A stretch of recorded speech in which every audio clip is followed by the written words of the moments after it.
On today's show, the James Harden saga continues for the Philadelphia 76ers with a rough start to the week. No media day, late to training camp, but apparently all is well as James Harden has finally reported to camp and is practicing with his Sixers teammates. Is there a world where this situation can be salvaged by the 76ers, or is a James Harden trade imminent? The best and worst case outcomes of the James Harden situation, it's all coming up right here at Locked On NBA.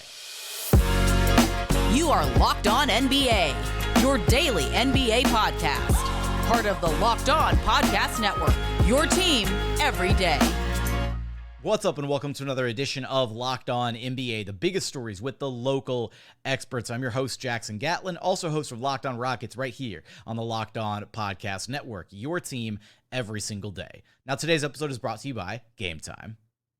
Look, you shouldn't have to worry or stress when you're buying tickets, right? You're trying to go out and have a good time. Nobody wants to worry about the logistics of how you're going to get the tickets, right? That's always just make it easy with GameTime. GameTime is the fast and easy way to buy tickets for all the sports, music, comedy, and theater events happening near you. They've got last-minute tickets, flash deals, zone deals, and so many more. It's easy to find and buy tickets for every kind of event in your area. They've got views from the seats at the venue so you know exactly the type of bang that you're getting for the buck that you are spending. Lowest price guarantee, event cancellation protection, job loss protection, and so much more. GameTime is the best way to get tickets for whatever event is happening near you. And you could check them out. Just take the guesswork out of buying tickets with GameTime. Download the GameTime app, create an account, and use code LOCKEDONNBA for $20 off your first purchase. Terms do apply. Again, create an account and redeem code LOCKEDONNBA. That's LOCKEDONNBA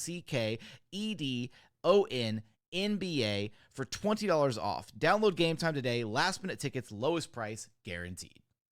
Joining us now is the host of Locked On Clippers, Darian Vaziri, who can track down wherever you listen to your podcasts and on YouTube. Just search Locked On Clippers. And Darian, first, it was me covering the Houston Rockets, the whole will they, won't they, with a potential James Harden return. Now you are in that boat covering the LA Clippers. Will they or won't they trade for James Harden? That's the big question right now. Seems like it seems like it's going to happen at some point, but everything's held up on Terance Mann currently, which seems like such a, of all the players to hold up a trade scenario, Terance Mann he's a good player, but there's so much to kind of unpack from here. Let's just start from the top. James Harden, good fit, bad fit for what the LA Clippers want to achieve. What they want to achieve, I don't think he's a very good fit. I think most of the people that want James Harden just want to stack the talent. I think they just want as much star power as possible because Kawhi Leonard and Paul George's health history doesn't convince them that we can be a great team throughout the season because they're just like waiting for an injury. So in games that we don't have Kawhi or Paul George or sometimes both, James Harden is a guy that's a proven floor raiser. You know, he's a one man. He can just run your offense. You put some shooters around him and one good screen setter, and you can get a good shot every time down. He's still that kind of guy, just led the league in assists. But in terms of the fit with the team, I in a basketball sense, I really struggle to see it because, I know that when Russ and Harden became teammates again, there were some questions. But they ended up working out pretty decently that season. You guys did trade Capella and went extremely small, and that got crushed in that second round, even though Russ wasn't 100%. But the difference now is Russ and Harden back then, they had no other star to give the ball to. They could kind of take their turns running their pick and rolls and just play off each other. They were both scoring 25 plus points a night. But now you have two better players than those guys. And what I want is for Russell Westbrook to be happy, because we saw how with the Lakers, when he wasn't happy, enjoying himself and playing his style of basketball, he just lost his confidence entirely. And I think we sold him a role of, you're our floor general, you're our playmaker, you are the guy. And bringing in James Harden, a guy that you would argue is a better playmaker, where does that leave Russ? Especially because he doesn't want to come off the bench. I don't think the basketball fit is that great. In addition to that, though, the Clippers have said they want to do two things better this season so far in training camp that they've repeated. One, Kawhi said it and Ty Lue said it. We want to see if we can be a top 5 defensive team. I don't know bringing in James Harden, even though I think his defensive flaws are overblown to a degree. I still don't think bringing in James Harden, you make that move for defensive purposes, especially if you're trading Terance Mann, who's one of our most athletic defenders or players, and just will guard the best players at the point of attack. Then secondly, pace. Clippers say they want to play a faster pace. That's entirely because of Westbrook. That's because KJ Martin, Bones Highland, these guys are going to be regular rotation pieces. Terance Mann as well. You want to be able to speed up what's been a very stagnant and slow offense in the 2-1-3 era. James Harden at this stage of his career definitely lost a step. More of a great player in the half court, will get you good shots. Philadelphia was, I think, 27th in pace last season, largely because of Embiid as well. But I don't think James Harden will add to the pace. I think that's going to just kind of slow us down and make us more pick and roll heavy, isolation heavy. While we still might get a lot of good shots, it doesn't seem like that's what the Clippers are preaching right now. So that's where I'm at with that. Yeah, Harden's definitely a guy. He plays at his own pace, right? A very slow, methodical. Now he'll fire off the occasional outlet pass and kind of ignite a break that way, but he's not the guy that's going to be pushing the pace in transition, really trying to get after it that way. I do see it, right? This feels like one of those kind of just like get as much talent as possible, and especially if you can get talent on the cheap, right? Because it seems like right now, based on the way the reporting looks, the Clippers are the only team that's even remotely interested in acquiring James Harden. Now, how much of that is the Clippers front office brass thinking it's the right move versus maybe Kawhi and PG being excited about adding another star to their roster? I agree with all your points, Darian. I just don't see it from a identity standpoint. It doesn't seem like a great fit.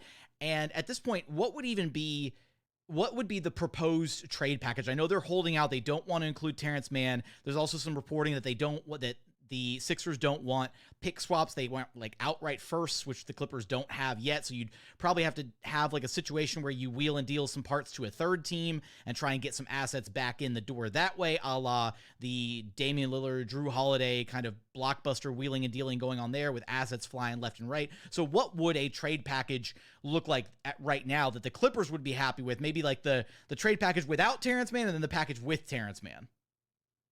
Without Terance Mann, I think 1 first-round pick, because the Sixers say they want 2 first-round picks. Clippers have their 2027, 2028, 2029, and 2030 first-round picks, but not 2024, 5, or 6. So I think the Clippers are hesitant, especially with the new stadium coming.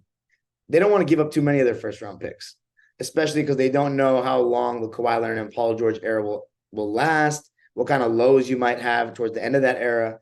But I think a trade that they'd be down to do, the Clippers would be down to do, would be 1 first-round pick and then Marcus Morris and Norman Powell. I think, combined, I think they're making around $35 million if you put it together, or $30 million, and that's not too far from Harden. Throw in that pick. I think the Clippers would be down for that.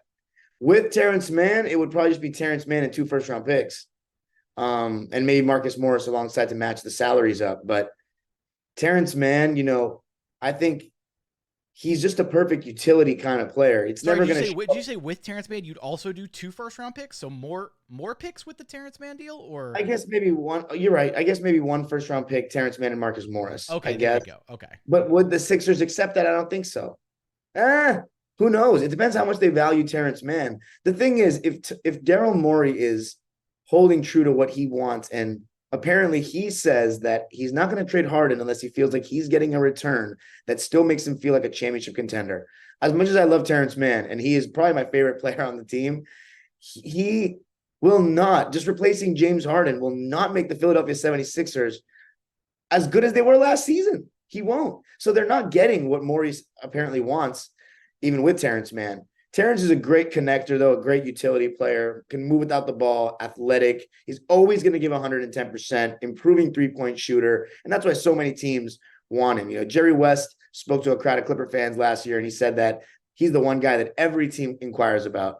And in terms of why we like him so much, look no further than what he did in the playoffs. He broke what felt like the second-round curse that, as a Rockets fan, you guys added to me believing there was a curse in 2015 with that 3-1 comeback. It felt like it was never going to happen, and Terance Mann was so heroic. So for us, it's also very sentimental. And I think despite his basketball stuff that he brings to the table, and he brings a lot for the team, I think the Clipper front office also knows what he means to fans as well, and that's why he's a little bit hesitant to part with him as well. So does this Clipper team need James Harden, or do they just need health? Like at a point where they should just, are you feeling like they should just stand pat and just see how the season kind of starts to unfold before kind of like the whole break the glass and go for a James Harden trade, even if it's on the cheap, even if it's just Morris and Norman Powell in a first, which is a relatively cheap deal considering that, just 2-3 years ago, James Harden was traded for all of the Brooklyn Nets future draft capital. I like what you said. I would rather keep it as is. I think the vibes, and I know people make fun of it, just saying that kind of stuff. Vibes are important, okay? They are. The way they're acting in training camp right now, it looks like they're having so much fun. And last season, they looked a lot like very focused going into training camp, and they ended up not being very focused to start the season. And they admit that now. But right now, they look like they're just having a lot of fun. And I don't know if that's like Kawhi smiling and doing a lot more social media stuff, media availability stuff. He was signing autographs after the game on Sunday night. Like, I think they feel like they let the fans down. Zubac's literally apologized to the fans, and Westbrook just adds this new level of energy. He's infectious with his energy, and Bones Highland is also this crazy energy as well, just as a personality. So I think this Clipper team with less eyeballs on them, and if Harden comes, the eyeballs are going to multiply. It's going to be the new another super team, all this. But without him, I think people are really counting out the Clippers. And I believe that, yes, all we need is health, but also the right decisions made by Ty Lue, and that means playing Terance Mann more, maybe giving Rocco a shot this season instead of Marcus Morris. I believe Marcus Morris is just kind of past it, with all due respect to how great he's been for the Clippers in past years. We paid Robert Covington $10 million last summer. Why not give him a shot? But a lot more Terance Mann and less small ball lineups. I think our roster is built to be bigger and more athletic. And I think with health, we really could be one of the better teams in the Western Conference. Are the Clippers ultimately better off as is without James Harden? Will there be a James Harden trade further down the pipeline? Of course, you'll have us covered for all of that and more over at Locked On Clippers. Darian, I appreciate you stopping by Locked On NBA with me. Anytime.